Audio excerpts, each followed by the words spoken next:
Hey, I'm Mill Hurley. Welcome to In the Gardens. And today, on a cold winter day, we have a special guest, Tara Douglas, who is a garden and floral designer, just recently moved to the Grosse Pointes. And she is one talented lady, and we have a lot to talk about for In the Gardens, in the house. She's got so much to show us and teach us, so come on y'all, let's go in the gardens. Tara, tell me about your childhood, because you're new to Grosse Pointe and to Michigan. You've just moved here recently. And so where did you come from? Brooklyn, New York.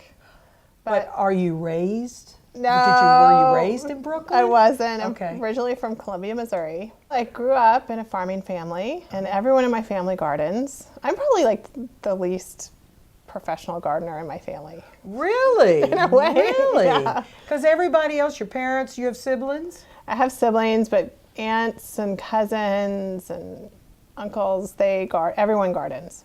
And were your parents the farmers? Y'all lived on a farm? No, we lived in town, and my dad drove to the farm. He raised soybeans and wheat. Because of being in Missouri, or That's don't right. they, as some people say, Missouri? Yeah, a lot of people say Missouri. Yeah. But, well, so then where did your love for flower arranging, where'd that come from? Because, yeah, you can drive a tractor, but that's not the same thing as taking flowers and making an arrangement. I think when you tell people that you're into plants, they think you know about all plants. Oh. Have you noticed that? Yeah. Yes. So I had a next door neighbor that was getting married, and his friend asked me to design the flowers for their wedding. Really? When you were a teenager? When I was in New York. Oh, well, because you were in New York, and New York is such stimulus for creativity. It is, yeah. How cool. Yeah. So that was your first job as a floral designer? Yeah, it was. And had you studied it? No. Well, how in the world did you do that? I think that it was just sort of a natural progression because I had been doing vine gardening, so you're already thinking about color, texture, height, combinations, you know. So you translated the outside into the inside. Exactly. Yeah. And did it go well? It was a beautiful wedding. Was it? Oh.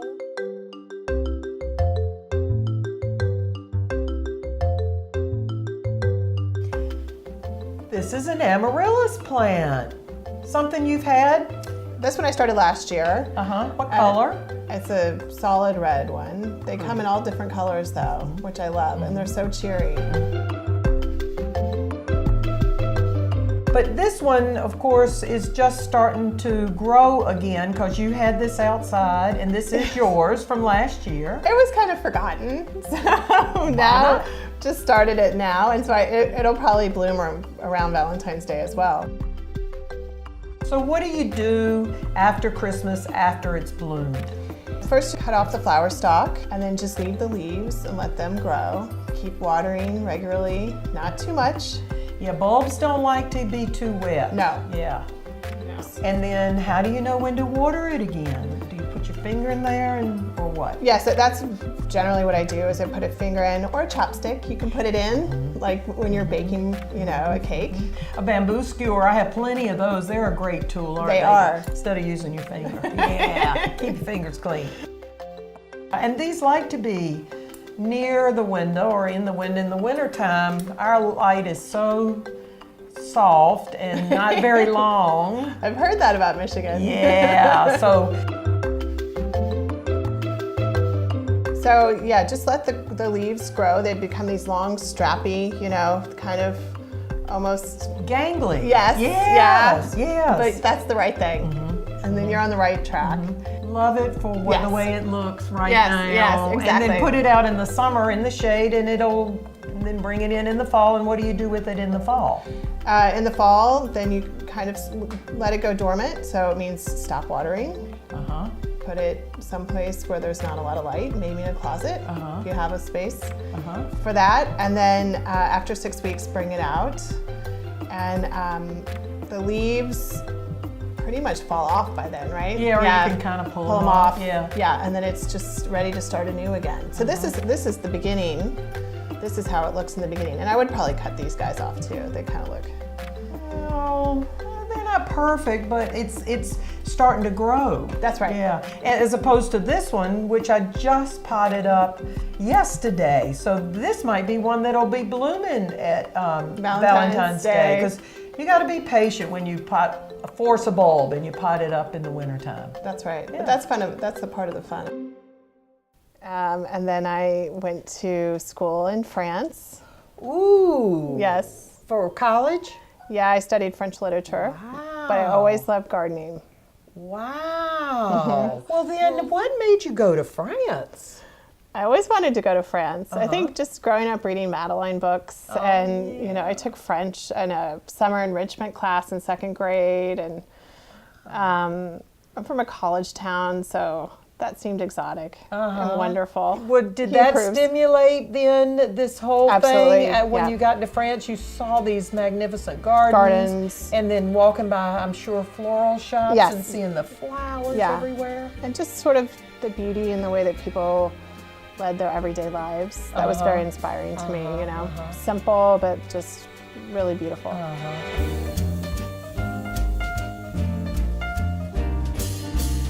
Alrighty, it's January. It's really gray outside. We have our houseplants. They might be kind of droopy like we are, right? Totally. Missing the sunshine. Yes.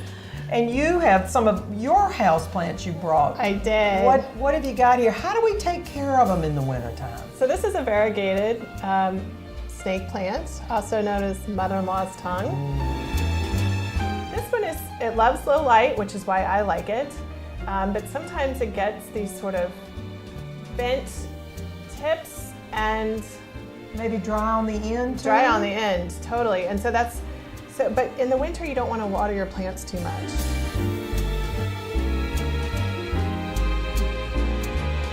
But I'd like to go around and clean them up. For example, I have this kind of bad looking leaf here, so I would pull this out. Yeah. You want to keep that off the top of the surface of the soil. That's how you run into things like little gnats. You know, when people have those in their house and they say, I don't know where that came from. Right. It can kind of encourage other insects to come in, little insects. And then I also like to do things where I sort of like fuss with the soil a little bit on the surface, just to add a little air and see if there is anything that's growing there that shouldn't be. That kind of kills it. Oh, really? Stirring up the soil a little bit. Just a little bit, with your hands, maybe just to see. Sometimes this is a variegated spider plant. I love anything variegated because it adds a little light in any corner, right? Yeah. This one's also great because it purifies the air. And this, I'm just pulling off these sort of dead pieces here. These like this one. Yeah, would you pull that whole leaf or would you just clip the end of the leaf? Well, you know, with my background in fine gardening, I don't like to see anything that doesn't look good. Oh, okay then, so you would clip that off. Okay. All the way to the back. Okay, and you know what, Tara, isn't that true about a lot of things? You would clip that off. If it was my plant, I'd probably maybe just trim the end, or maybe not even do that. I just know. let it be. Let it be. So if you're not having to cut the whole plant in January because it's not doing well, then you can do a little bit of finagling with it. That's the whole point. Whatever works. That you like. You just turn it to the side that you like best. There you go. Hide the rest. Move it around. Yeah. This is such a cool plant. Is this one of your pots? It is. How cool, because you are a potter among all your many talents. And then what is this crazy plant? They call it a zigzag plant. And I started this from a cutting. Yeah. Do you see these sort of aerial roots here? Oh yeah, these little fine things that are here, yeah.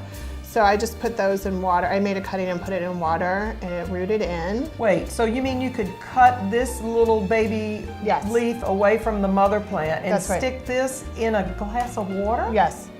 And it'll root itself? You could even do this in the wintertime? I think so. Yeah, I think it's from last winter actually. Cool. All right. And then, It keeps growing. It just keeps growing, and it sort of is willy-nilly the way that it grows out, which I just love.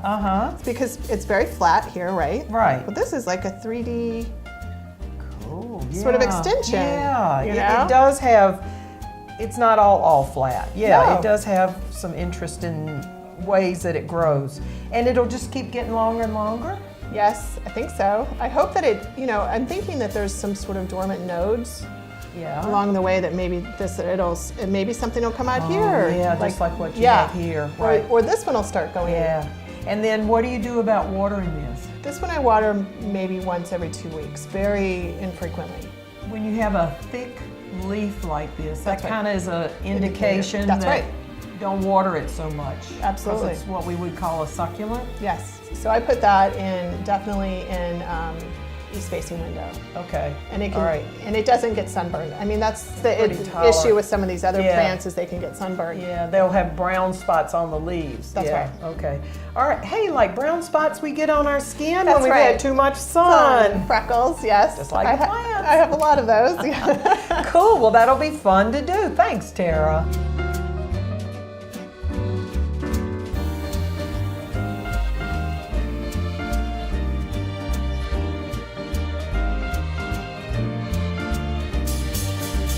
All right. Well, then from that, did you study garden design?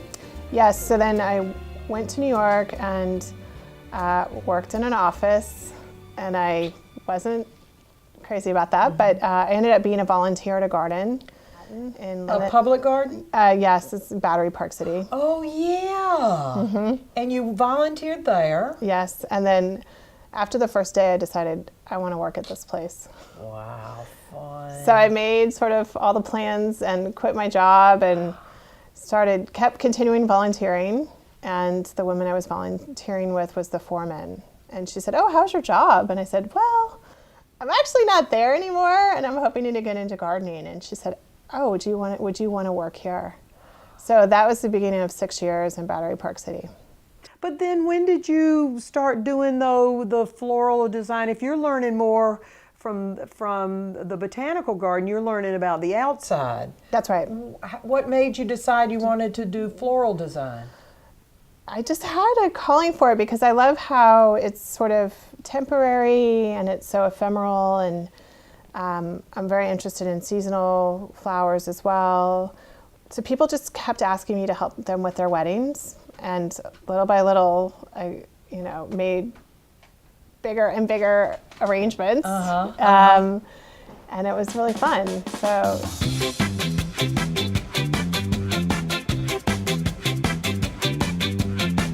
Well, you brought in lots of flowers. What have you got? I had this Ulstramaria in a number of different colors, and then I brought these carnations too. Greenery that we foraged from your garden. Yeah. This is good. How about some boxwood? Yes. All right. So the way that I like to start with this is preparing the flowers. Take off all the lower leaves, and then you make a diagonal cut and put it in the water. Okay, so this is the next part. A florist trick is to put Scotch tape. I didn't realize you could use Scotch tape. I thought I had to go buy that florist tape. It needs to be taut. Also, don't put it too far down because you want it to be invisible. Oh. Let's just do a couple more because this looks pretty good. Okay, so here we are with our grid. Let's put in a little water. So then we just start putting some greenery in. Oh, and I also put this on a Lazy Susan, so you can turn it around. If this is a foyer piece, you want it to look good on both sides. Boy, that tape really does hold up. So far, so good. So like when we're doing wedding centerpieces, our rule is always like this. You want to be able to see over. I can't see you. That's right. You need to think of these things. Okay, so the first flower, there's always a little stress there. Yeah. Who's going in first? And then how tall is it going to be? Yeah, and I try. So I'm just gonna keep adding in a few low pieces and fill in. I really want to use this yellow, but I'm not sure yet. Not sure. I love how these colors go together. Oh, that is so cheery. So I'll add a few more of these. I need something that's kind of droopy. I feel like we're getting pretty close. Yeah. To have color to give you energy, because that's what you get when you see all this color. There's energy in it. All right, I want to keep adding, but I think there's also an important thing about design, which is you have to know when to stop. That's hard.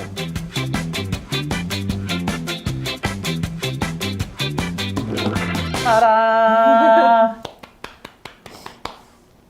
Beautiful.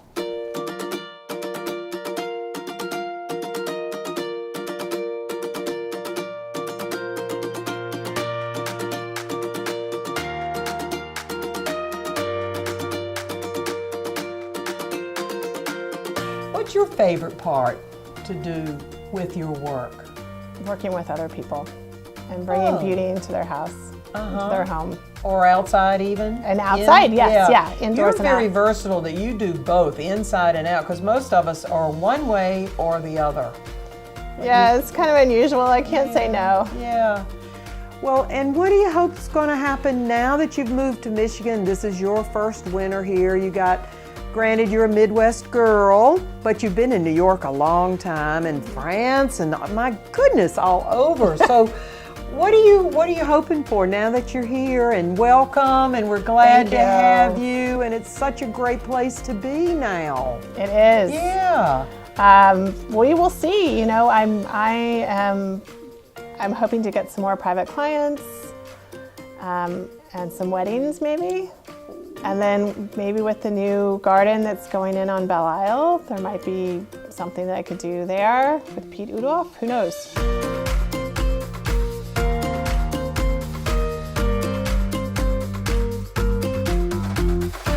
Well, that's going to be fun. And there's just a world waiting for you, a Michigan world, a Grosse Pointe world. And I'm so glad you're here. Thank you. And this has been fun to play with the flowers today on a winter's day. And I know you are like me. You want people to just go do it and don't be fearful. Just enjoy. Yeah. Well, thank you for that. You are welcome. It's been fun. It's been great. fun. Yeah. Thank you so much. You're welcome.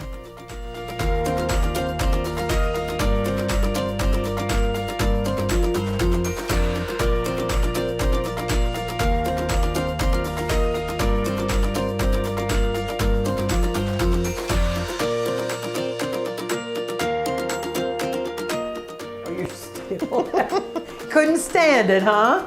Well, we have the flowers. I'm just gonna add a little bit more. Maybe not. Maybe that's the end. See, that's the hard part. I know it. It is. When to to when to say. stop.